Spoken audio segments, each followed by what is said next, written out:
Live. Okay. Okay. But are the others there? So you can speak. Good afternoon, everyone. Uh, Welcome to the first webinar series of India Narrative.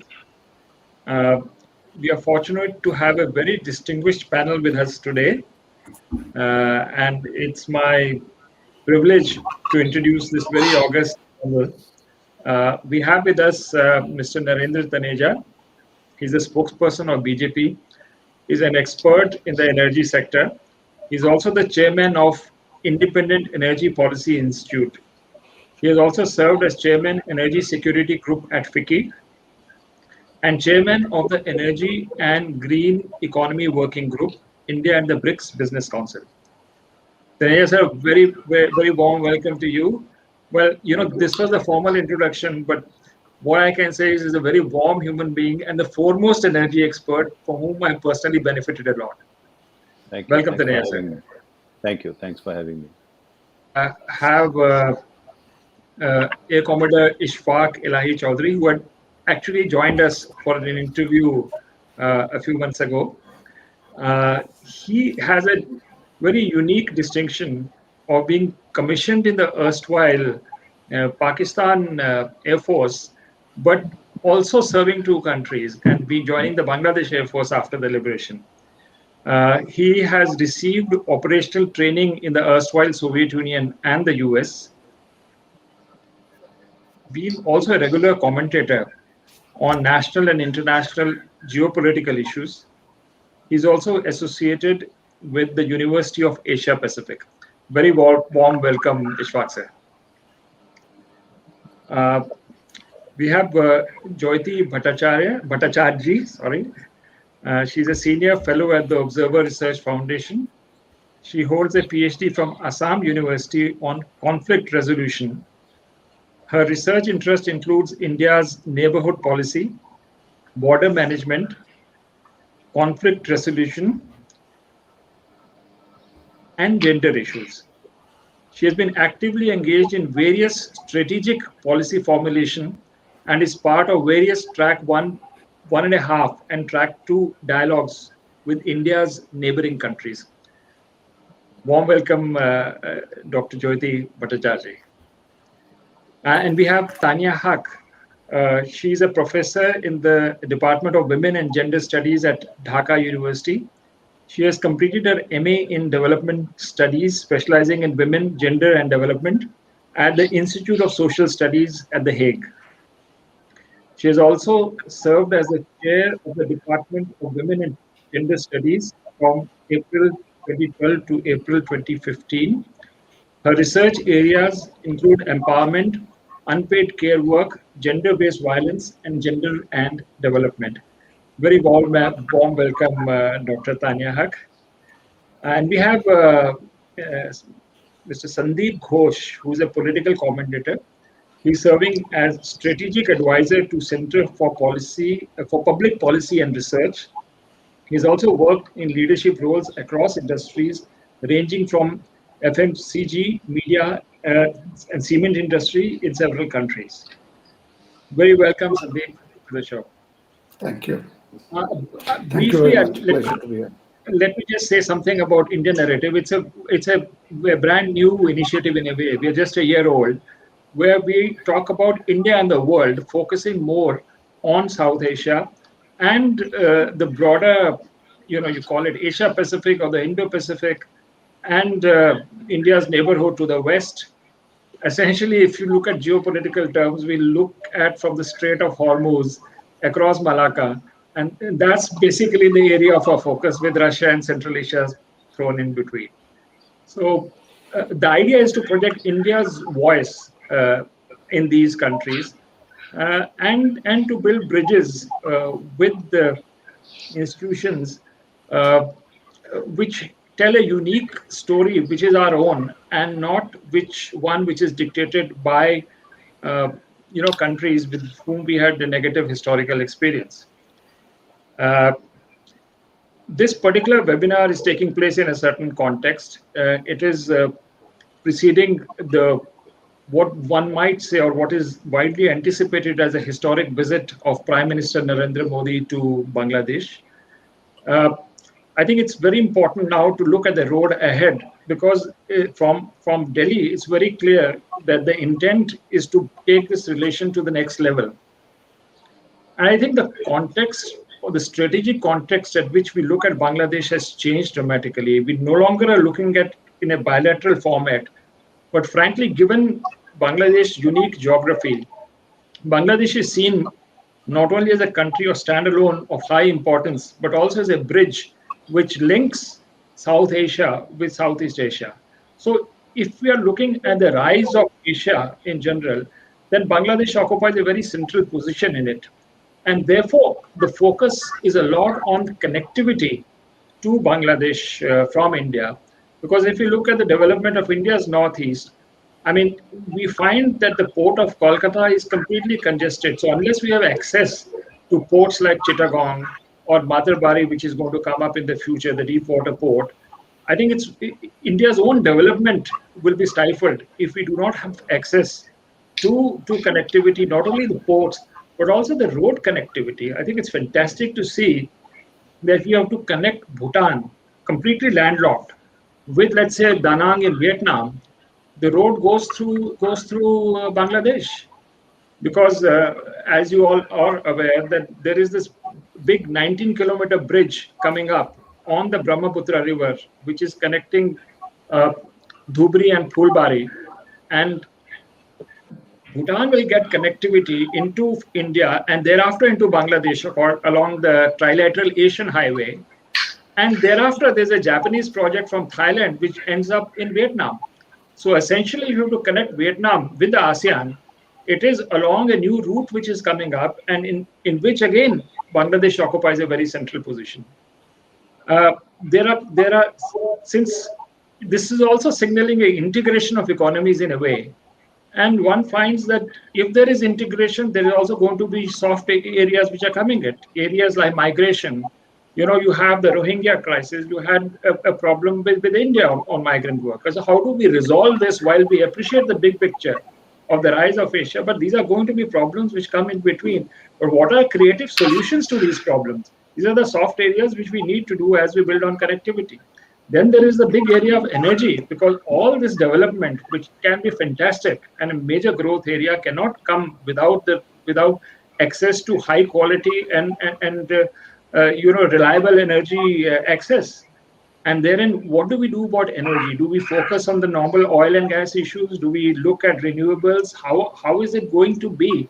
So I think we need to sort of brainstorm all this now, and try and look out of the box and look at real win-win solutions, and perhaps also start integrating our planning of a future.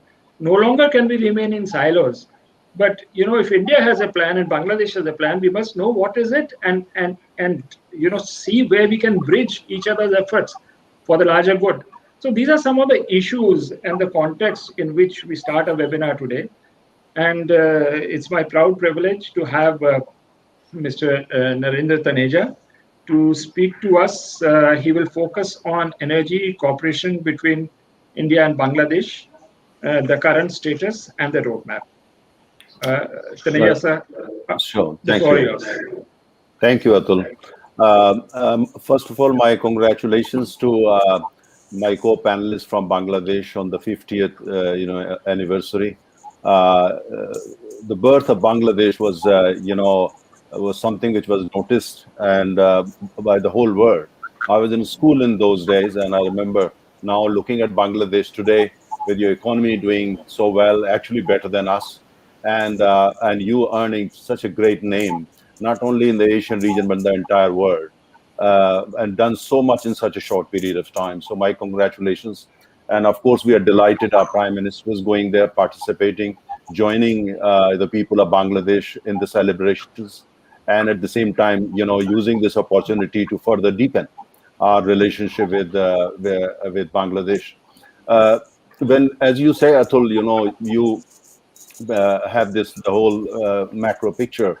But when I look at it, this thing, I find that energy is one area where, for instance, if we continue to focus and we deepen that cooperation further, that would, over a period of time, emerge as probably the strongest bridge between India and Bangladesh in terms of our relationship in decades and centuries to come.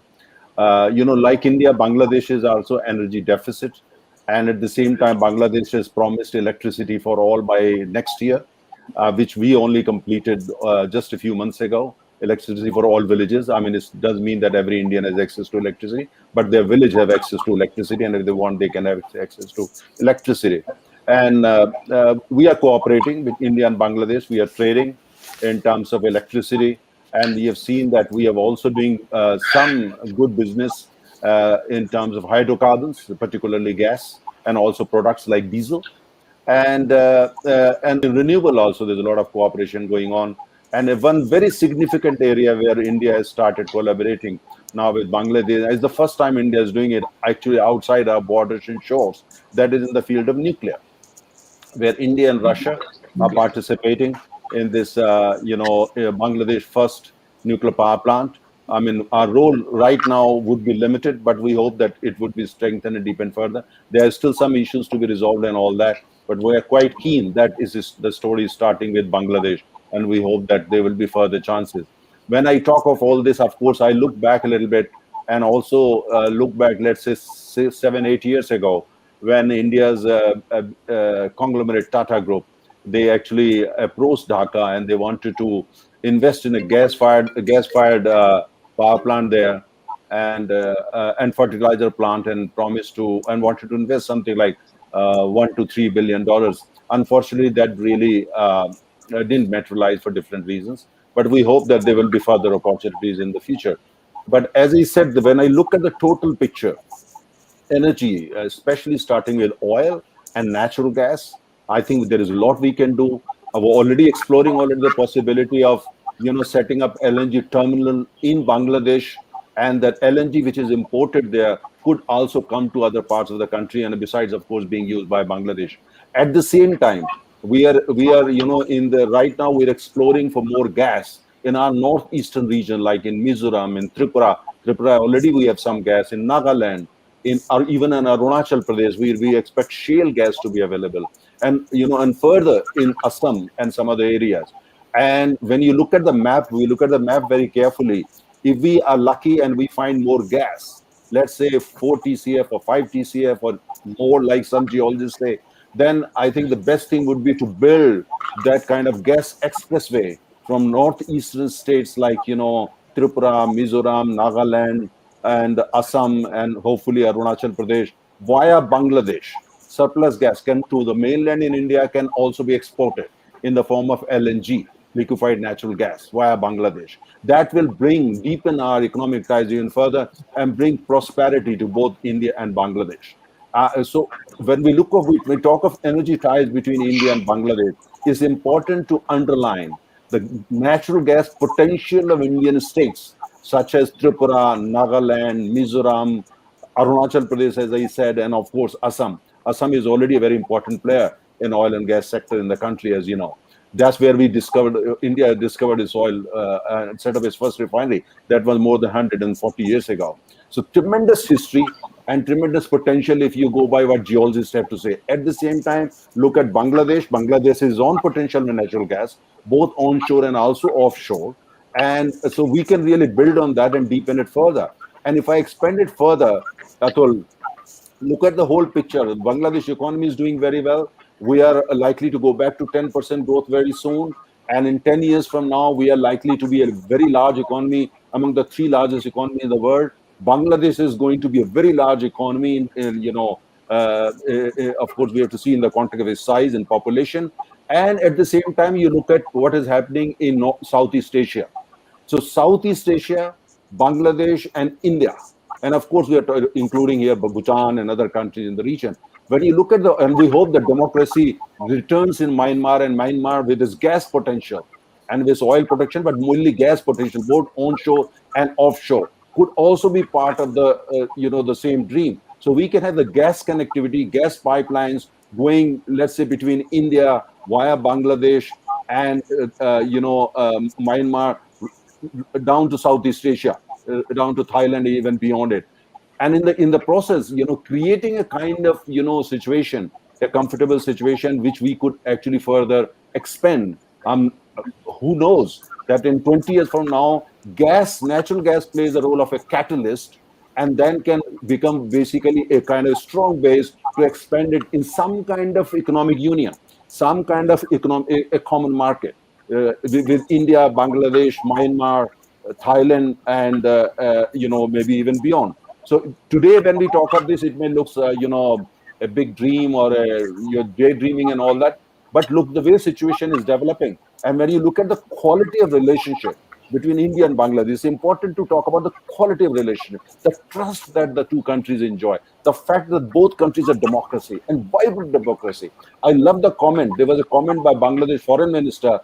Some people had been protesting against our prime minister visit to Bangladesh. And when this question was posed to the foreign minister of Bangladesh, he said it's democracy. If some people have that view, all right, fine, it's democracy. They have the right to say what they want to do. And I salute to that. It's democracy. If some people are unhappy, they want to protest, they have a different view, different take, and is welcome in Bangladesh. I think it's perfect. It's a sign of a mature and a great democracy. And I think what you have achieved in terms of economy with democracy is wonderful. But as going back to just the last line, the energy is one sector. I feel oil in terms of products, but natural gas in terms of exploration production, in terms of midstream, also in terms of distribution, LNG terminals, electricity, power generation, fertilizer, production in Bangladesh based on natural gas, and of course, building a kind of a network of gas pipelines across this region. First India, Bangladesh, but they're taking it beyond when the opportunity is available. And India and Bangladesh joining hands as building interdependence and being equal partners to build a new future. Thank you so much, Taneja sir. That so much said in your 10 minutes. Hard to sum up, but great ideas of integrating the India and Bangladesh not only bilaterally but for the larger region, and also not only looking at, especially focusing on gas and fertilizers, but also at non-conventional energy. You talked about the nuclear plant being jointly done by India, Russia in Bangladesh. So on energy, in terms of the energy mix, there are various radials which come out of this, which are not only bilateral, but which, if we talk about the Asian century, then these will be part of this larger network. Thank you so much for your comments and sticking to your 10 minutes time limit. Thanks very much. Can I now invite Air Commodore Ishfaq Elahi Chowdhury? I know 10 minutes is too short a time to sum up the history of the relationship as it emerged during the liberation struggle. But without that context, we cannot get the quality of the special relationship, special bonds between India and Bangladesh, which Mr. Taneja was referring to. So the floor is yours. And I promise that in Q&A, we'll try and make up for I'll try to be, the clock is in front of me, and I'll try to within 10 minutes, maybe. First of all, as you mentioned, my initial training in Pakistan, education, we were born in Pakistan, we are part of Pakistan. But I missed being in India by 1.5 months, My father was serving in the Assam police. Actually, I was born in Sylhet, which was part of Assam then. And till I was born in December 1948, so that is 1.5 years I missed being an Indian citizen. But my father had all his schooling, and he joined Assam police, and from there he transferred to Pakistan. Okay. And then Bangladesh, and then we are here. So you talked about the geostrategic importance. It is very important to notice that Bangladesh is in fact in the hub of the whole drama that's going on. You see, if you see the history, India has always been invaded from northeast, starting from the Aryans and Alexander and the Mughals and the Persians, and everybody came from the northeast, except the British, who came by the sea and came to Calcutta and from the south, if I say. But during the Second World War, it was the Japanese forces who were at the gates of India in Imphal and Manipur. They had the last big battle. So, and the whole India was at that time was looking as if it's going to fall. You see, and the huge famine that we had in 1945 in Bengal, one of the greatest tragedy, was due to the withdrawal of food from Bengal by the British in anticipation of the Japanese invasion. So we cannot imagine that Bangladesh holds a very important, both in military as well as in economic, as our Narendra just so nicely has depicted only one aspect, but there are many. So today, first of all, to go back, we are really celebrating the 50 years of our golden jubilee year of our independence. We are also celebrating the centennial year, the 100 years birthday of birth centennial of the father of the nation, Bangabandhu Sheikh Mujibur Rahman, and also coming up in the on 16th December, hopefully we'll again jointly celebrate the 50 years of the great victory of the Liberation War that was achieved on 16th December 1971. So today we have a unique history here where, first of all, a neighbor was not prepared, at that time to face the eventualities, but opened up its doors for 10 million refugees. 10 million refugees pouring into West Bengal, Tripura, Meghalaya, but mostly West Bengal and Tripura, and destitute and tortured, injured, some of them diseased, and they extended the help. And second thing that I noted in another article of mine, that the armed Bengali elements of the Pakistan army and the paramilitary forces, and including the police, they started crossing the border with their weapons and all, and seeking help from the Indian authority. This was a very serious situation. Also, at that time, you see, because of the left elements being there, very active nationalites and all, Indira Gandhi, the government at that time in India was in very, very serious situation, what to do. But it is the wisdom of Indira Gandhi and the government at that time that they organized. First of all, they helped Bangladesh government to form an interim government, which give it a more of a, because Bangabandhu was already arrested, but to give it a structure, they organized an interim government which was formed on 10th April 1971, and then slowly, not only they looked after these refugees, they also helped organize the armed resistance. There were hundreds of thousands of young boys who went in. Many of them were trained as guerrillas, but also they picked up the bright ones. They trained them as officers. Many of them were soldiers. They inducted them and organized 3 brigades, which were ready by December when the main war came. And when the war came in December, Indians were fully prepared for a lightning campaign. They had a massive superiority over the Pakistanis, because Pakistanis by then had not only undermanned, but their morale was down, their boots, as we say, because they were, you see, being harassed all 9 months by the Mukti Bahini, the freedom fighters. The communication had collapsed totally, and they were most important, they were cut off from their home, and they knew that they are fighting in a land where the people don't want them there. They knew it. When they started killing and all, they knew that these people are not going to be with us. So when the cause is not there, the soldiers cannot fight. Niazi was unfortunate. I mean, nobody could have won this war, because a soldier without the morale or without a cause, you see, he cannot fight. So the end happened in 1916 December.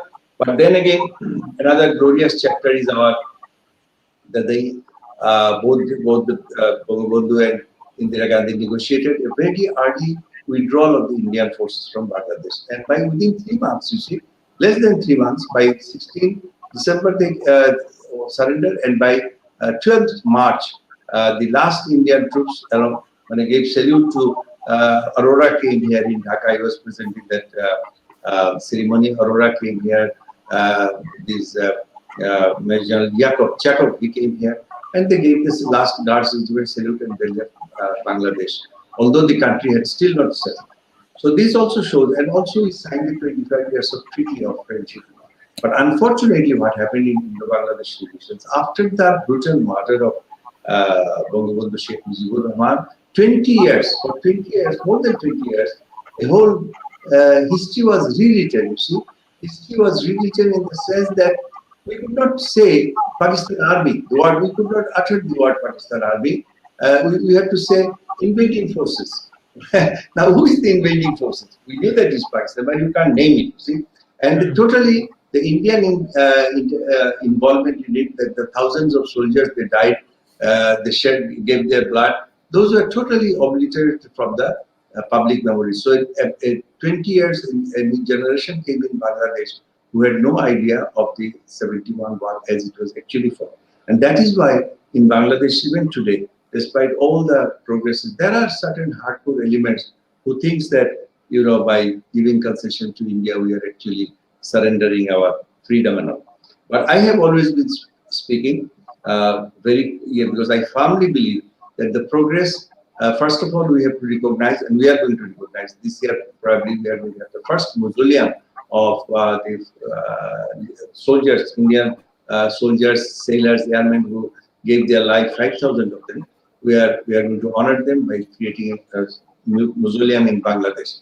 And we are in every 16 December, we invite the veterans and they come and they exchange ideas and all.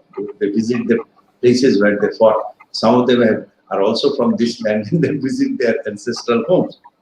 Now, coming back to the present, we have three connectivity, trade, and economic and cultural. All these things are very close to my heart. Mr. Taneja mentioned about the gas pipeline. Believe me, it was in the 1992, 93, the Indian government signed a pact with Myanmar for a gas pipeline which will go over Bangladesh from Myanmar to Calcutta and then beyond. And it was such a wonderful proposal for us because it will be traveling through the southern part of Bangladesh, which does not have gas and which is underdeveloped because of the lack of electricity and raw materials. So we could have, first of all, earned some revenue because it is going, but also we could tap these both Chittagong and Kurla areas and tap the gas and use it for our. We could be part of it. Will be a tripartite, and they were asking for it. The Myanmar was waiting for it. India was waiting. No, we will not give it. We will not give it. There was a government here in Bangladesh, as I told you, those 20 years. They will not. They even, you see, now Bangladesh is asking for it, but then, Myanmar has already given out their contract to Chinese, and our demands are so less that it's not viable. So, and also now there is, after the Rohingya issue, there is very little contact. The connectivity, other connectivity that you are talking about, is actually restoring the connectivity. All that is happening, the Dhaka Mail and the Calcutta Express, the Khulda Express, these were there. These were disconnected, first of all, in 1947, and secondly, in 1965. Even when I was growing up in the northern India, there was direct train coming from Calcutta to Parbatipur and all. But 1965 war, there was no war in Eastern part. And Pakistani, Ayub Khan and all, they realized that these guys must be the all Indian agents, and that's why they attacked from the Western front and not on the Eastern front. So cut off everything. The idea of the Enemy Properties Act. This was directly aimed at East Pakistan, not West Pakistan.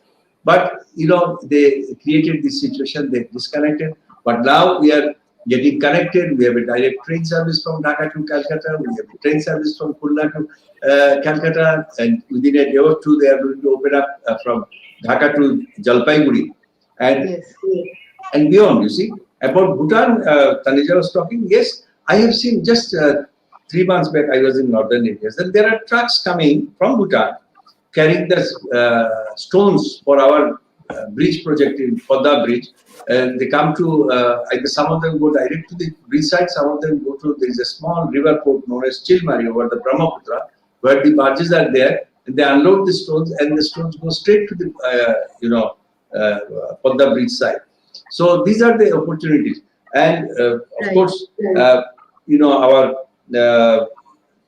once these roads and bridges are complete, we have a now rail link on the bridge, along with that will connect with Darsana and all, and then going all the way to Calcutta and all the way to Chittagong. We also have a new port coming up in Paira, and also a deep sea port, as you mentioned about Matarbari deep sea port and Chittagong.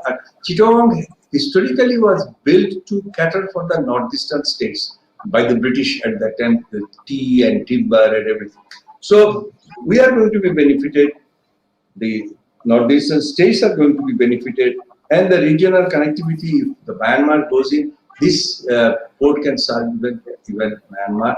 Mizoram is other day. Mizoram Chief Minister was here. Mizoram can be connected with Chittagong in more than one ways, by road as well as by river. Because Karnafuri River, you just you can go all the way deep inside Myanmar, Mizoram, and they can be connected.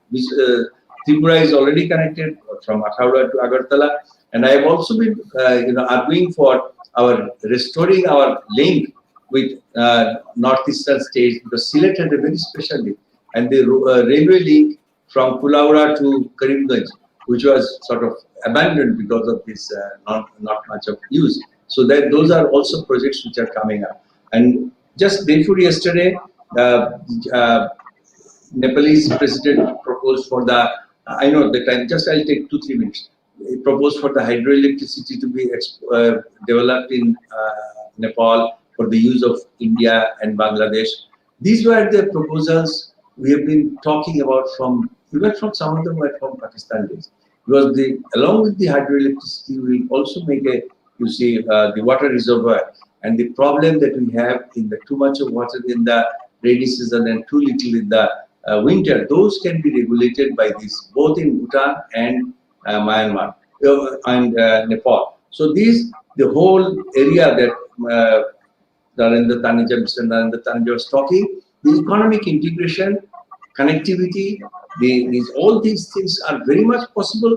These are the opportunities, and if our generation has missed it, I'm sure the next generation should be able to take this forward. And right now, we have a wonderful situation in both in Bangladesh and in India, and as well as in the region, that we can, with this sub-regional group, we can work together, and then bringing the Thailand, Myanmar, Sri Lanka is just over there, and we can work it out and look for a better future.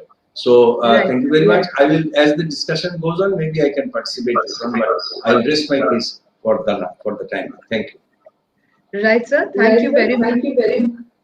Now, let's move on to Dr. Dua. She has had some personal exigency also, so she may have to leave a little early. She's been working on gender, on women empowerment, and when I spoke is also important to take the relationship between India and Bangladesh forward. I mean, we've spoken about economic integration, trade, but very rarely do we talk about the cultural integration between the two countries. So Tanya, if you could give us a brief your outlook on how women empowerment along the border, both for India and Bangladesh, would boost people to people contact, connectivity, as well as cultural connectivity. How important is that? Good afternoon, everyone, and thanks for inviting me, Mahua. Actually, India-Bangladesh bilateral relations, connectivity, and trade liberalization and cultural cooperation would be a new chapter, new dimension for gender equality and sustainable development. Because our geographical closeness, cultural affinity, and shared history remain as a strong base for streamlining the relationship between India and Bangladesh. Cultural exchange is very important for enhancing the bilateral relations. On the other hand, trade facilitation can be an effective and powerful tool for women empowerment and improving their economic status. In Bangladesh, a very negligible proportion of total business owners are women, which is almost 10%. So despite a growing number of women entrepreneurs in Bangladesh, Bhutan, India, Nepal, their participation in international trade is very limited. So trade liberalization is necessary condition, but not a sufficient one. If we apply our gender lens, we see there is a huge gap between women and men in this particular ground. So in this case, we will have to know why gender matters for trade facilitation and in what way gender dimension can be integrated into trade facilitation. Because women in both countries are subject to societal restrictions, unequal economic opportunities, and bias in the marketplace. At the same time, trade culture is totally male-dominated. So where women face considerable difficulties dealing with customs and trade officials who maximum officials, maximum are usually males. So business and trader as associations are largely male dominated. Women face many problems when attempting to sell their goods and services. So considering these issues, we will have to develop a framework to identify the barriers faced by women in engaging in cross-border trade, with particular emphasis on demonstrating the importance of gender mainstreaming for trade facilitation measures. The focus between the two countries typically has always been on big issues, but there is a need to prioritize local issues which may improve the daily lives of the people living in the border areas. The border hut is a relatively recent endeavor, and border huts have the potential to generate employment opportunity for the women in the geographically remote villages along the Indo-Bangla border. In that case, border huts as an instrument to increase the local livelihood, promote healthier cross-border micro-trade, facilitate proper networks, reduce informal trade, and enhance the border security. So at this moment, both nations need to undergo a change in mindset first, particularly at the political level. So there is a need for greater understanding through dialogue, diplomacy, regional cooperation to achieve any considerable progress in bilateral and regional trade among the countries in South Asia. The highest priority should be given to developing the gender sensitive infrastructure facilities. We know that the South Asian economies are well capable with labor. Trade openness is therefore expected to stimulate production and expansion of labor-intensive exports, which can generate employment opportunity, raising wages, and thereby reducing poverty ultimately. So reforms are needed to increase women's mobility and participation in cross-border trade immensely. This scenario stresses the need for the inclusive trade policies that leaves no one behind. Appropriate policies will help to breach the gender divide in trade and foster women empowerment in both countries. So mental connection is much more important than the road connection. Thank you. Right. Thank you, Tanya. Dr. Joita Bhattacharjee, if we can turn to you. You have been working on border issues, neighborhood policy, India, and its neighborhood, border connectivity and all. So, if you could tell us a little more on how connectivity, overall connectivity, is the need of the hour, how India has been focusing on its neighborhood first policy, and how Bangladesh in this entire scheme can really be playing an important role. Over to you, Joita. Thank you, India Narrative, for organizing this wonderful webinar, and I think which is very timely. And thank you, Mohua, for inviting me to be part of this thing. I'm really very fascinated with all the listening to all those previous speakers, and I think it's a very opportunity. It's a very wonderful moment to discuss in the Bangladesh relationship future, because and as you said, where Bangladesh is located, when we really talking about Bangladesh, and I who grew up in a broader town, I really think, connectivity, what connectivity can do and what connectivity has changed, not only for the entire Indo-Bangladesh relationship, but how important it is for the entire South Asia, uh, because we are talking about a region. Many years ago, it used to be a very prosperous region before 1947. Even the state of Assam's GDP was much, and it was recognized to be a very developed place because of the connectivity. And also, we are talking about the Bengal province as such. But today, when we, even inside India, we see the development, where is the trajectory?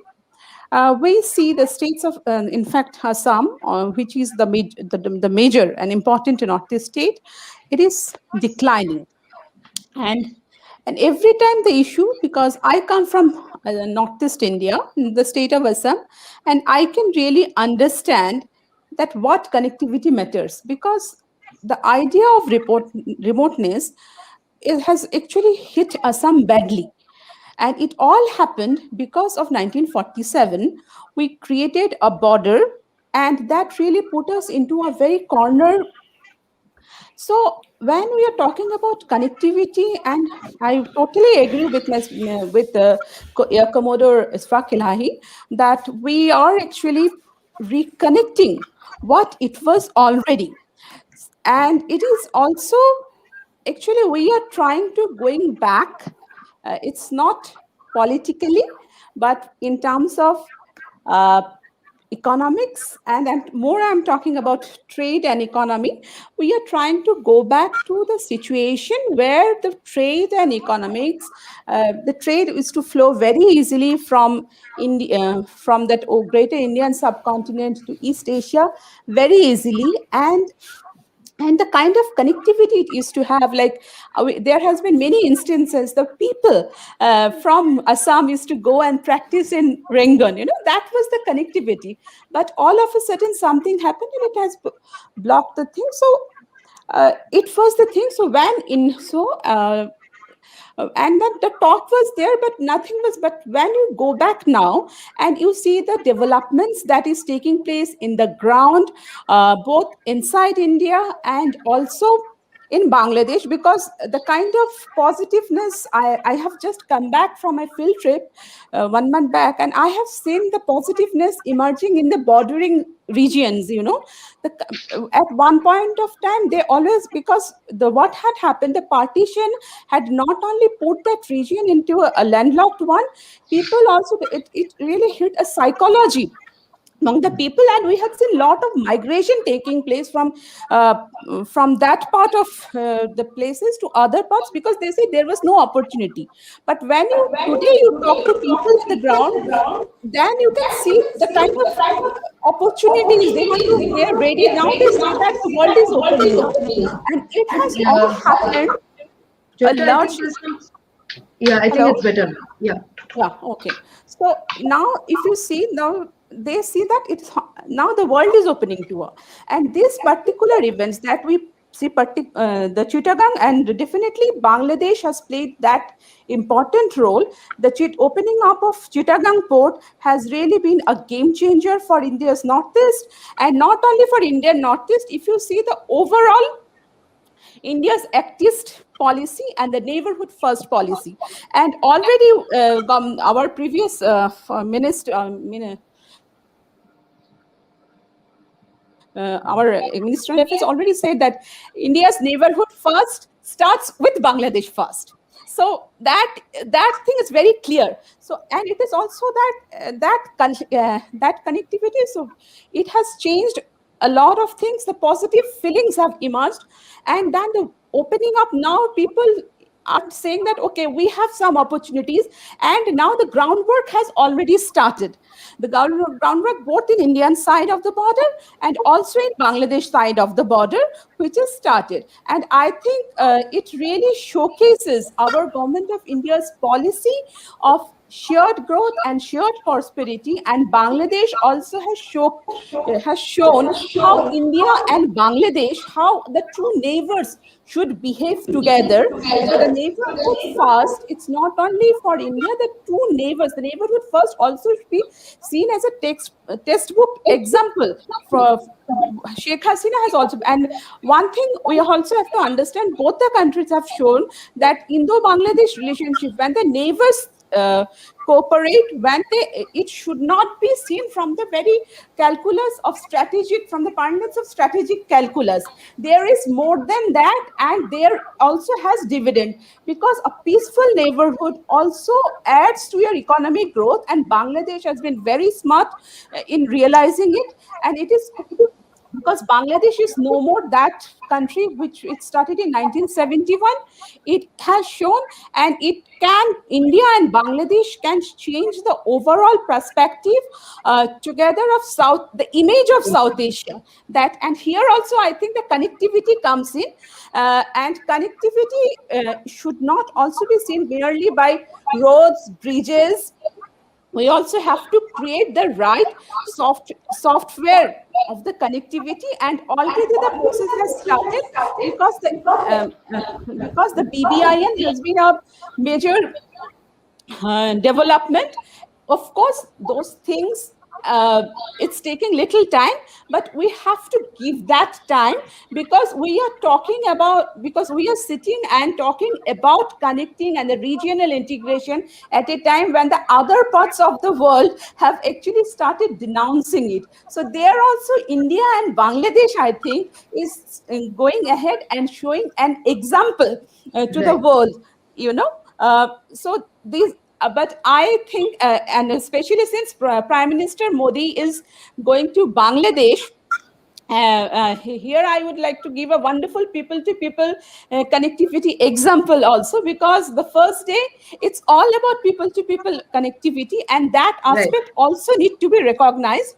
And the one interesting point is visit to Joshwareshwari, or this is also, a lot of people might say, but this also adds to celebrating our common heritage, but that also has an economic benefit, because it will certainly give a lot of importance to the common culture and the places that Bangladesh has, and lot of Indians should go and visit those sites, because normally what happened, people to people connectivity, the people from Bangladesh has been coming, they are the largest number of tourists in India, but Right. in comparison to that, the number of tourists has been, I will say, the more Indians are going, but they are going for more businesses. But more than business and strategy, there is a people and understanding of Bangladesh is necessary, and those things really gives that opportunity and really showcases. So To these both are us. very opportunities, because tourism need to be highlighted in a very big way, and India and Bangladesh can, if work together, we can create different interesting tourist circuit also, like hill to sea tourism could be a wonderful. The river cruises, already the efforts are on, the right places Sundarbans are and things there. like that. And Yes. of course, Sundarbans and all, lot of I see a Absolutely. lot of opportunity emerging.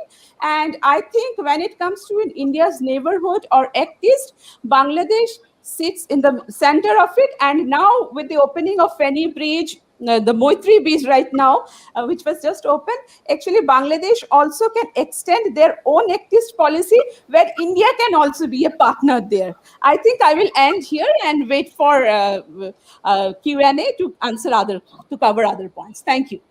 Right. I think Sandeep has lost the connection. He just sent a message that he's trying to get connected. So till then, we will probably just. Acha, I Uh, think, yeah. Yes, Sandeep. So you're yeah, back right at the. I, yeah. I uh, sorry, I've been having a no, no. problem. Thank you for waiting. There is a power So situation here, due to which I think my internet connection is down. So I'm reconnecting from the phone. My apologies for that. I no hope problem. I'm visible now. And Visible and we can hear you. okay, so it's been a great discussion so far. And the advantage of being a tail ender in the batting is that most of the points are covered. And the bigger advantage is by now everybody has forgotten what was spoken in the beginning, so I can freely cheat and lift from what has Sandeep, if already I been may spoken. interrupt here, if I just can interrupt, if I may interrupt, when you and I spoke earlier, you spoke about a very interesting thing about, like, how value added trade and labor mobility can actually help both the countries, and it'll be wonderful to hear you and get your inputs on this. Yeah, in fact, I was going to come to that in any case. First of all, with a little preamble, I don't have a lot of first-hand experience of dealing with Bangladesh in my business avatar, which I was heading earlier. But I do have a little bit. I'll come to that. But I have seen the in our South Asian context, how things happen when I was for a long time heading Nepal. We were in Nepal, and I've seen that point in time, that what sort of economic cooperation, etc., happened. Now, I would preface that to say that I feel that the time has come to change, look at this entire potential or scope of collaboration or cooperation with a new paradigm, under a totally new structure. My own feeling is so far we have, only sort of scratched the surface by trying to do certain things in logistics, certain amount of investments, trying to ease market access by giving tariff concessions, etc. But now the time has come for us to move forward and look at the South Asia holistically as one geographic and economic entity. We may not be able to get into a total, say, a new model, but there is a lot of scope to maximize the economic potential of this region if if we approach it with a visionary way, and which I think today is possible because, first of all, to do any of these things, you have to have the meeting of political minds. And my own senses today between Sheikh Hasina and Narendra Modi, that is very much has been prepared. So going beyond, for opening a few border entry points, or even say a Tista water agreement or some port, I think we can look at this as a geographic entity because, as it was mentioned earlier, this whole partition was a very artificial bifurcation of the region, and it made us economically. There was a lot of it made us very suboptimal, and part of it, people say, was intended by the way the partition lines were drawn up. But it's time for us to maybe transcend those and look at how we leverage on each other's strengths. I'll give you a small example where I was involved with Bangladesh. I used to work for a company called Lafarge Wholesale. And Lafarge Wholesale, interestingly, had acquired a Bangladeshi cement plant, which is located in Sylhet. And the whole premise of that plant was Bangladesh does not have any limestone, but the limestone is all in Meghalaya across the border. And the premise was that the limestone will be transported from Meghalaya into Bangladesh, into Sylhet, and that's how cement would be manufactured because Bangladesh doesn't have any, other than a very small plant in Sylhet, doesn't have any integrated cement unit. They import all the clinker and they just grind it and sell it. Now, this ran into several problems for 10 years, and it is still not really more than 10 years. There were environmental, local, political problem, everything, and it did not, has not still, I think, attained its full potential. But you have a situation today when Meghalaya has tons of limestone, very good limestone. But the problem in Meghalaya is to set up a cement plant due to the terrain and transport it from there is a big challenge, which is there. But let's say if there was a cooperation by which there were more cement plants set across the border in the plains of Sylhet, then it would be a big win-win solution. So you're looking at the total synergy rather than just some non-value added exports from India, the limestone going across there, and you're not really getting the full potential. Or you look at, for example, I was see, as they say, Bangladesh, India's informal trade is almost equal, if not more than what the formal trade happens. And a lot of that, is just pure commodity trading, which is happening in very, very, again, in a suboptimal way, in small quantities through informal channels. And if you see, and not that these things are happening just from a neighboring state. What is going across to Bangladesh from India are sometimes coming from Gujarat, from other places, and it's going pouring through the border.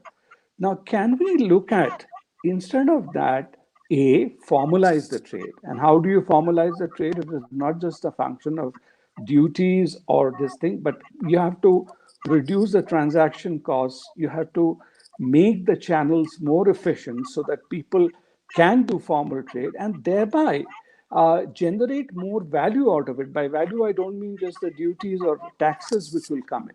But if you are able to say in an organized way, export rice, so much of rice is going in from India into Bangladesh. But if that can be going through in an organized way, it's a win-win for both sides. Today, Bangladesh is importing, very funnily, a whole lot of rice seeds from China, despite paying a higher price. And we also import certain small quantities of rice seeds from Bangladesh into India. Whereas if there was working together in terms of developing the rice research and technology, it could really open up opportunities on both sides. So I think we have to. I think it was Tanya who touched upon earlier about tourism, or Joita had touched about on tourism. But if we start looking at this as a whole, there is immense potential to be exploited. Now, for that, we have to shed certain mindsets. Some things have also started happening because today of the focus of central government into the Northeast, our look east policy. So today there is a different thrust about the Northeast, and not just for Northeast being Assam, but our other states, Manipur, Mizoram, Nagaland, but going beyond to Burma and even connecting to Cambodia, Thailand, and all that is happening. If we start looking at that and see how best, it is not just through how many trucks can pass through from where, or whether we can use the river route, etc. But how do we make this a very vibrant economy of the Northeast? Then that whole section, I think that's where we have a really gold mine waiting. And why the situation is ripe, I think because Bangladesh has been, as was mentioned by Atul, I think in the beginning, it's been a huge success story in how they are doing it. Mr. Taneja also mentioned that how they have really achieved, despite the limitations, the kind of economic growth, the social indices, etc. So they are really in a position to engage with other neighbors on an equal footing today, or maybe, and that's why we also have to change our mindset. It's not that you are dealing with a smaller neighbor who was earlier sandwiched between all of you, but there is so much Bangladesh can bring onto the table. I think Tanya again mentioned about women entrepreneurs, manufacturing things. Now, how do we help each other market? Why should Bangladesh's largest export market be US and India comes somewhere way down? I was seeing some 10th or 11th.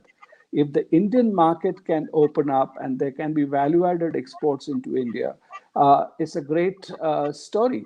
I'm not saying that they need not do hard dollar exports. That is required. But then by using technology and everything together, I think there is then there are certain things in the software area, I will end there, which we seem to have forgotten. Earlier, there was when the United Bengal, which you had, education was a huge source of, some of our biggest scientists or education, like Meghnad Shah and all came from Dhaka. They had their first education in Bangladesh, then they moved to West Bengal and studied in Calcutta University, etc., which they have done, and vice versa. Now, we have very little education exchange. Now, if you see today, the new government under the new education policy is talking about vernacular education, even in higher education. So, Mr. Modi and others are talking that they will have engineering courses, they will have medical science courses in the mother tongue. So, if there are curriculum or material getting developed in, say, Bengali, it need not be restricted only for West Bengal. There can be collaboration to see how we really uplift the education, the threshold for both the sides. Come to medical, you call it tourism or medical exchanges. Today, a lot of patients from Bangladesh who come at various economic strata, they come into India.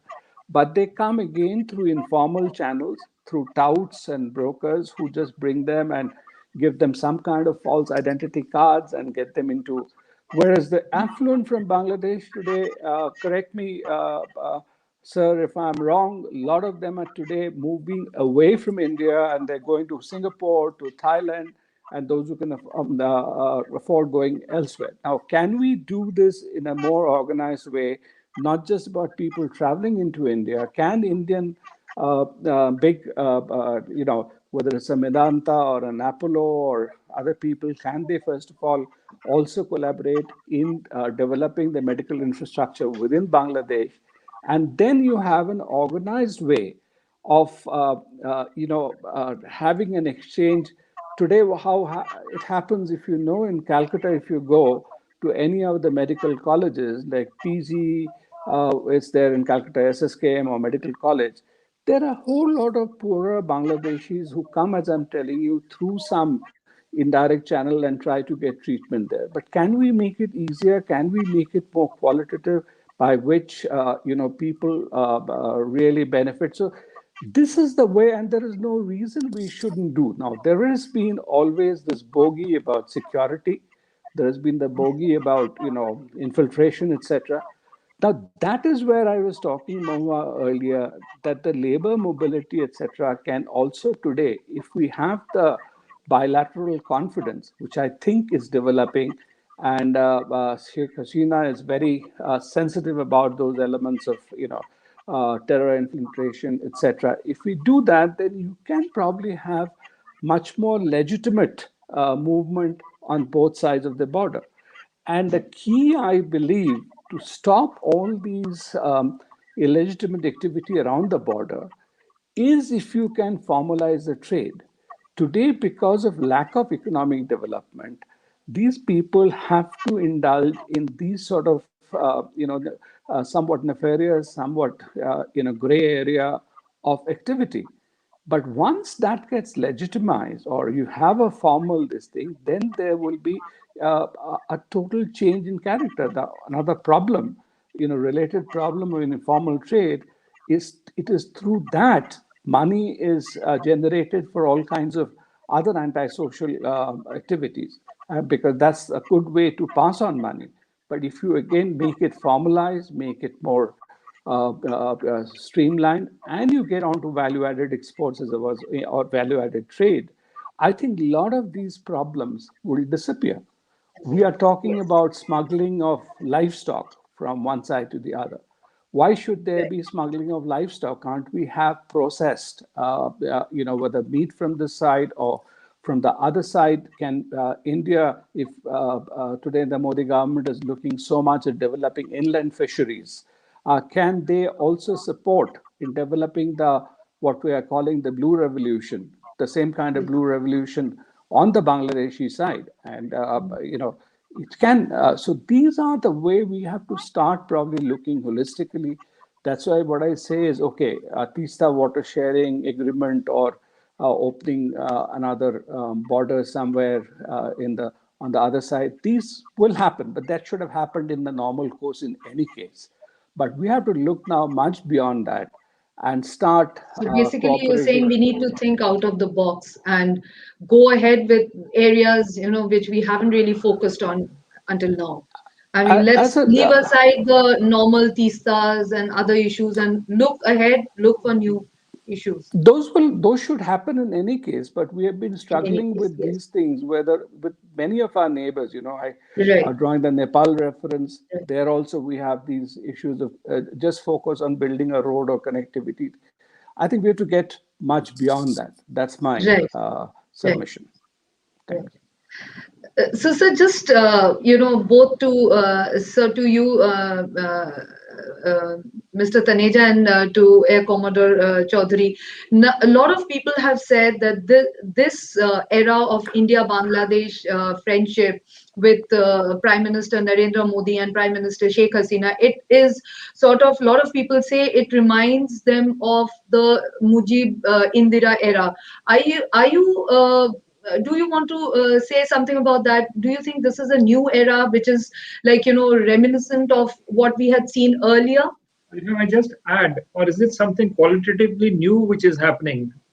And there's a time gap, and a new era has also emerged in the world over. We are in a globalized world, Yes. and we're talking of regional integration. So, is it right to compare the two eras, or your view on this? Your mic is muted, Dishwak sir.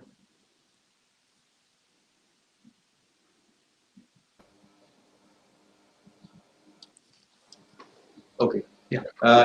Will Mr. Taneja take first, or I will take first? You take first, if I may. Okay. Okay. First of all, I think the world has changed over 50 years. World has changed a lot. But we are now living, as you said, a globalized world. But also, as Joyita said, that right at this moment, we are watching Brexit. We are almost watching Trump, sort of cornering the United States from the rest of the world. Hopefully, that is halted. But in South Asia, I think we have gone through a stage where we used to say trust deficit and all, but I mean that continues to remain in case of India and Pakistan. But in our area, BBIN and also beyond, I think there is a clear understanding that without cooperation, mutual cooperation, we cannot proceed. We cannot face the challenges. All the points that has been brought out here are very much relevant. But let me say one thing. I mean, from about the border that was drawn by Sir Cyril Radcliffe. I mean, I always blame our previous generation for giving him the full carte blanche for whatever he wanted to do, and he has done that. And especially in Bengal, and maybe to some extent in Punjab also, the line that he has drawn has really divided the people. This morning, there was a news in our newspaper that there is a BDR and BGP and BSF meeting going on in near Karimganj, Sutarkandi, which is a very close to Karimganj, is Joita's home place. There is a problem with the Dargah. The Dargah is right on the border, and the people from both sides have been visiting and maintaining and upkeeping this. And the new BSF commander, who has been newly posted, he has stopped this movement across the border.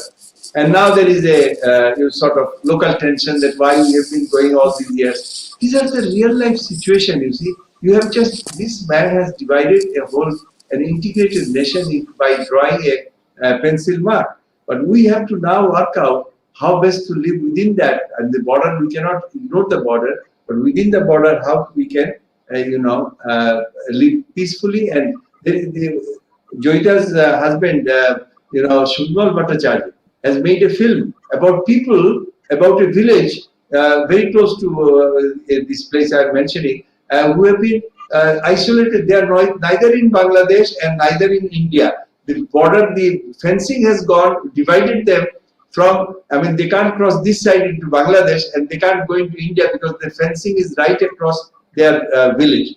This is how the people are suffering, and the village which used to have more graduates 50 years back are now backward and suffering. So these are the issues. Joshoreshwari, we were just discussing that he's visiting, that there is a idol there, and to my utter surprise, when I visited Jaipur in Mansing's palace up in the hills, there is a Joshoreshwari temple. And they say when Mansingh, during his invasion into with the Akbar's time, took away that people don't know, but Joshoreshwari means the god of Jessore. He is now lying in, one of the god is lying in the palace of Mansingh in Jaipur. So this is how we are. That's right. That's right. Where you go with an elephant, So this is how we are connected. About the power, let me say, we are keeping a nice balance. One of our very major 1500 megawatts power plant is coming up in Rampal, which is by Bharat Heavy Electric Company. And then in Paira, there is a 1.2 gigabyte power plant, which is being made by Chinese assistance. And there is another one in Matarbari, 1.5 gigabytes, that is right. But the Japanese. So Bangladesh is actually keeping options open. Similarly, in part, some of the bridges, as we are talking about, infrastructure, railway. India is very much involved in the development of railway in Bangladesh, and Chinese are involved in the development of the road structure. So, and very important because of the, our good balance and all. We are not in that debt trap, as some of them said. The Chinese have been, Sri Lankans have fallen into that trap. They took the loan and they can't pay back. But fortunately for Bangladesh, in the near future, that sort of situation will not come. And I think that there is another, again, Tanija's interest. There is a second, we are already planning. The first, this one is Rupur nuclear power plant is going on. Its construction is going on very smooth. And the second one, Bangladesh planning is in the south near Barisal, second nuclear power plant. And as you said, that we are Indians are involved in the safety guarantees and all that in the Rupur plant. Maybe the second plant you can be participating, and that will be another huge investment. We also have kept a separate exclusive economic zone for Indian industries near our port of Mangla. That one is designed for heavy industries. Indians will invest there. People like Tata, Bajaj, and all, they can invest, and the goods that will be produced in Mangla, EPZ, will be exported back to India. That sort of arrangements have been worked out, and the land has already been given. And I think in the next few years' time, we are going to see some constructions there of major Indian, investment in that area, which will benefit both the countries. It will generate employment here, and India will get those products right across the few miles of border. So I would say that we are in an upward swing, and we continue to do that. The areas of interest, as Sandeep said about the Lafarge Surma, I think it's one of the largest cement factory in Bangladesh, and some of our people I know, they're working there. And the raw materials come from Meghalaya. Some of the product goes back to Meghalaya, but their needs are very limited. But most of it comes down by the river to feed Bangladesh's own needs of cement. So there are many areas where we can further, work together and build up an economic system which is beneficial to all the people, and especially the rural. Thank you very much. Mr. Taneja, sir, would you like to comment on this Very new? brief, yeah, very briefly, as I have to go. You see, a couple of points here.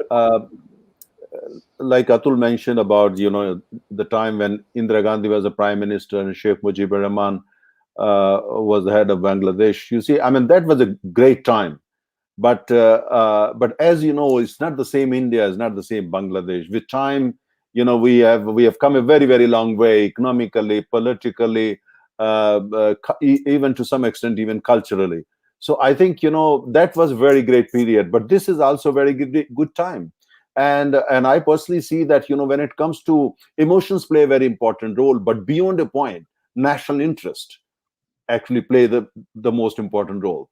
So, today we enjoy a very mature, good understanding, good relationship between our two countries, because national interests are designed now in such a way, looked upon in such a way, are being developed in such a way that is a win-win for both the countries. And I think we should continue to move in that direction. And we understand when Bangladesh let the Chinese come and build power plants, but at the same time, we also understand, for instance, when Bangladesh has a different idea on different things. So that's perfectly okay. Is this kind of maturity on both sides, I think, which is going to play the crucial role. I mean, the fact is that we are two independent countries. We might share, a common heritage, a history, and so on and so forth. But 2021, this is the reality. So I think, so I would not really like to speak where we try to patronize anything or they try to patronize anything. The fact is, yes, we are in tremendous and great history. But today, Bangladesh is independent, sovereign, very proud country, and we love that country.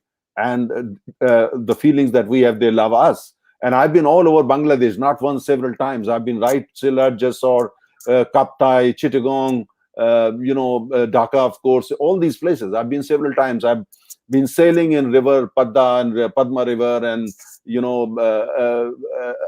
Meghna and others. So very familiar with the country. Great country, beautiful nature, so blessed by nature. Such a lovely, one of the most beautiful countries in the world. I mean, you go to Kaptai. I mean, Kaptai is like I'll never forget my couple of visits there. So now the point here is that we need to develop all that, and I think keep in mind that how can we, wherever we can cooperate, we should cooperate, and where we can't cooperate, we should basically build a mature partnership so that we understand. But I think the key word is interdependence. Interdependence, where areas where, instance, Bangladesh has more to offer and more to gain, they actually go for a partnership with that angle. And we have to develop the full potential of northeastern states of India, like Tripura, like Meghalaya, like Mizoram, like Nagaland, even Assam to some extent, and also to further develop our relations with Bhutan and all that. I think good relationship, deep relationship with Bangladesh will serve us very well, strategically speaking here. But at the same time, the great thing is that we have so many icons which we share. I mean, we and Bangladesh must be probably the only two countries on the planet where the national anthem, both the countries, written by the same poet. So I think where else you see this kind of, these kind of beautiful features. So I think we need to build on that. But at the same time, in the modern times, economy plays very important role. Alliances play very important role. The fact that Bay of Bengal has kind of floating on gas, that's what some geologists say, right up to Andaman Nicobar. There's something Bangladesh needs, something that we need. At the same time, we're both very aspirational societies, aspirational countries, both enjoy young population, both have got great history, and at the same time, we both look at Asia more or less the same way. So I think and both are democracies. To my own view is, when the future of Asia, when we look at Asia 5 years from now, 10 years from now, 20 years from now, I think basically the alliances of democracies like India, Bangladesh, Japan, Australia, hopefully Myanmar is able to join that club back, are going to play a very, very important role. After you have developed, to some extent economically, you want freedom to enjoy the economic fruits and the economic benefits, and to be able to think. And I think India-Bangladesh partnership can become a role model for many countries in Southeast Asia and beyond, and even in the Far East. So I think there's so many things. But I personally feel that I'm a realist. I look at the things with the ground realities. What we need to identify is Bangladesh being an independent, proud country. They have their own worldview. India being an independent, proud country, we have our own worldview. We should try to basically, with modern thinking, very proud of the past, but with modern thinking, build a new future where basically, the economy plays key role, culture plays a key role, language plays a key role. But at the same time, most important thing is that we both become, as soon as possible, developed economies, so that we can play a bigger role together on the Asian landscape, and when the time comes, on the global landscape. And as we have all know, the future is Indo-Pacific, means Bay of Bengal, Indian Ocean, and the Pacific Ocean. The gravity center of the world has already moved to our part of the world. And then with the way our partnership is growing, and if it continues to grow and we keep on investing in it, I think India-Bangladesh this partnership and friendship can play a very important role in the future Indo-Pacific landscape, economically, politically, socially, strategically, and so on and so on. So I think it's a tremendous potential. I'm not a person who believes too much in emotions, but I think it's important to have some faith in emotions, and also invest in that. But at the same time, invest in the hard realities. Hard realities are Bangladesh, India would need each other. And since we need each other, we need to actually bring our countries even closely, institutionally, economically, institutionally, and then we can build a very bright new future together. With this all, Atul and Mahua, thank you very much for inviting me, and lovely talking with my co-panelists, having conversation with them. Thanks to everyone. I would like to take your leave now because I have to go for a meeting. Thank you very much. Sir. Thank you. Thank you, Narendra. Thanks a lot for your valuable comments. Thank you. Thank you. Mo, if I may. Yeah, Sorry. Sure. I'll just take off from the point which Mr. Taneja made, that uh, the foundation for peace is really, built on structural linkages and economic linkages built between the two countries and the two economies. And here I would like to bring in Sandeep, looking at building both hard and soft connectivity hard enough, uh, as is required. Because if you are going to look at issues like migration, which Sandeep talked about, and the problems that, legalizing migration from one place to another, I think this needs to follow a structural plan of both countries, where they are complement. For example, if factories are going to come up, gave the example of cement, Yes. where Meghalaya limestone and factories in the plains in Bangladesh. And similarly, this is the same case as jute industry, for example. In Calcutta, the processing of jute used to take place while the raw material or the plant was grown in Bangladesh. So these are complementarities. But what I'm trying to say is that do we need a hard institutional look at these complementarities? Do we need a strategic economic dialogue at the level of maybe our planning bodies, or even in terms of chambers of commerce? I mean, it can go downstream, but somewhere at a apex level, look at the strategic economic needs and then sort of start building these linkages of integration, which Mr. Taneja was referring to. Now, all I'm trying to Atul, say is if that I may, how do we concretize the thought? Atul, if I may come in for a minute here. I am very skeptical of these chambers of commerce level interactions, because ultimately, businessmen at a micro level are extremely myopic and selfish.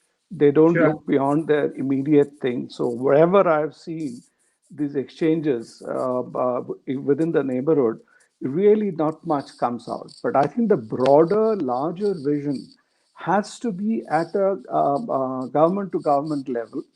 And Exactly. luckily today, both the governments, I think, are, as Mr. Modi keeps on saying, that I can't think small, I always think big. So I think that the same spirit Sheikh Hasina has on the other side, the way she has transformed, because she has looked, just beyond doing tinkering with the economy or doing, or what a lot of the countries in the neighborhood have done. So I think if at that level that vision is set, then it can devolve down to the industries or wherever. We are also in India trying to do some things which are very sensible today, where we are saying that you can't be having competitive advantage in 200 different things. Let us identify 10 key industries where you are having product and PLIs, etc. Now, the same thing has to be done on the other side. That okay, it's not that everything, but are there 4 or 5 things where we can collaborate and push it forward? And that kind of vision is required, which can, in my mind, to my mind, it can come only from the top. And I that completely agree. Sorry, I'm interrupting you, Sandeep, but I completely agree with the idea that it has to start at the apex level between the leaders. I mean, the broad strategic direction has to come from there.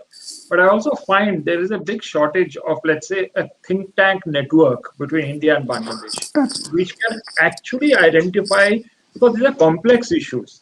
We might make sort of tick off the broad brush issues, but how exactly do you go about it? What are the nitty-gritties? How are the practical problems likely to be resolved when you get into the implementation phase? So don't you so. think we need this think tank? The First of all, think are they tank enough is think tanks? perfect.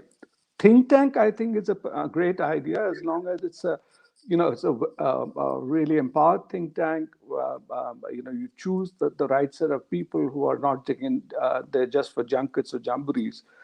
There, Yes. but I was talking in terms of the delegations of this in the Bangladesh Chamber of Commerce or somebody. Those happen.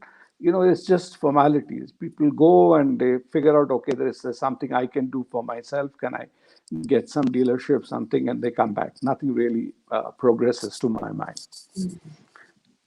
Yeah. And maybe But there's a negotiations problem. on some tariff, etc. But what you're saying, and the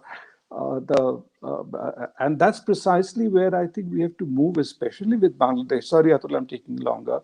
that so far all your think tank or track two and people have been involved in the the political aspects of it, and trying to resolve those. But the economic potential, I'm not too sure whether you've really had high powered interaction. You've hit the nail on the head, I think, on that. Yeah, yeah.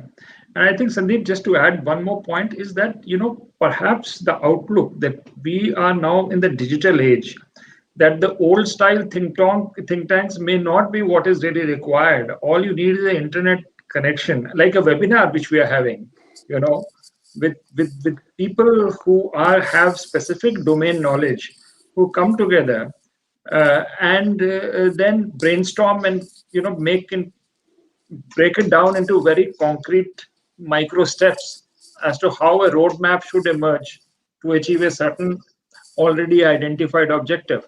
I think that approach also needs to change a bit as to how we go ahead, but without the cerebral element coming into it. I think it's just going to remain slogans, and we're going to have a lot of problems downstream if we don't think through the way out of the specific problems that we might encounter in a certain field. It's just a point. I entirely agree. And the digital bit is, I think, a great point. We should Atul, break any kind of digital divide or disconnect. Now, when you look at today, even issues like labor or people movement, in India, we have made so much progress with your Aadhaar and everything else. If we were to do something similar, then a lot of your issues of people coming in and going, you could really look at a work permit or any other kind of system. So that digital bridging is also very critical, not just Yep. your building physical bridges. Physical practice. Excellent point. Ishwak sir, you were trying to say something. no, frankly speaking, and how long are you going to continue? Because We are about to wind up. We are about to wind up. So okay. Yeah, Just one question I had, Joita, Yeah. if Joita could come in. You've been talking about porous borders, something on the lines of EU. Do you think it is feasible, or is it time for India, Bangladesh to look at something like that, considering we have border hearts, ICPs, but do you think it needs to be further boosted? Uh, but one thing I should tell you, since you have raised the issue of think tanks, and I have been, I will come more to your point also. And you've been talking about institutionalizing dialogues. But one thing we have to understand, in the last 10 years, the way we have developed the relationship and the kind of dialogue that is going on at the top level, at least I have been tracking Indo-Bangladesh relationship for more than 1.5 decades now, and I have never seen the kind of interaction that is taking place.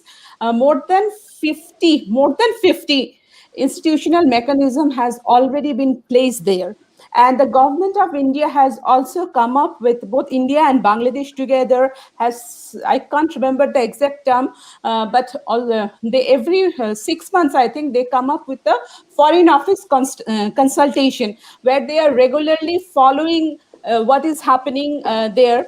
Also, there is a commerce minister level interaction. So those things are there. So what I think, as not only think tanks, as an entire community, what we have to do is that we have to provide the right kind of knowledge base that is necessary. But what happens, I should, in fact, Indo-Bangladesh dialogue, if you really want to make a meaningful intervention, it should go close to the border. Not in, what happens, most of the dialogue happens based in Kolkata, Delhi, or Dhaka.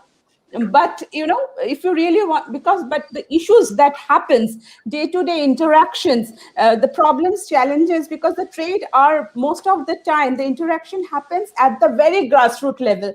So we have to really create or think of a mechanism where we can really get those voices from the grassroots.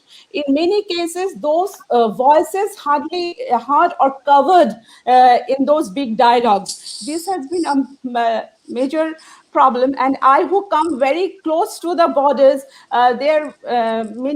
we try, despite our constraint, we do try to get those voices, bring to the table. So this is a major constraint that happens. I just wanted to tell you, and many times the responses are also very localized. So when we are really talking about this kind of trade issues and this kind of thing, it's very also important to look. I mean, there are many challenges which are very localized, and it requires very localized solutions. And one development I should tell you that BC and BCDM consultation has started. And here I would try to address your intervention or your question also. If you see the overall development that is happening in Indo-Bangladesh relationship, actually it is breaking the normal structure that was going, which is always very high level. And the way we have developed the structures, whether it is uh, talking about trade and other issues, actually now those things are happening. The DC-DM interaction has been a wonderful toolkit that has been a wonderful tool to resolve many of the issues. And also when it comes to border management issues, I think the way the whole security discussion that takes place, it's not only home minister level, it is multi-tiered interaction that is taking place between India and Bangladesh. I think these are just the beginning of beginning. And so I think the intent is there. Recognition of the intent is very important, but we should not end there. We have to move forward. And here I think the efforts that is going on, bringing in the connectivities, opening up of border huts, I perceive it is more, instead of for a long time we were looking into a security centric, it is becoming a more people centric approach. But it can be done much better.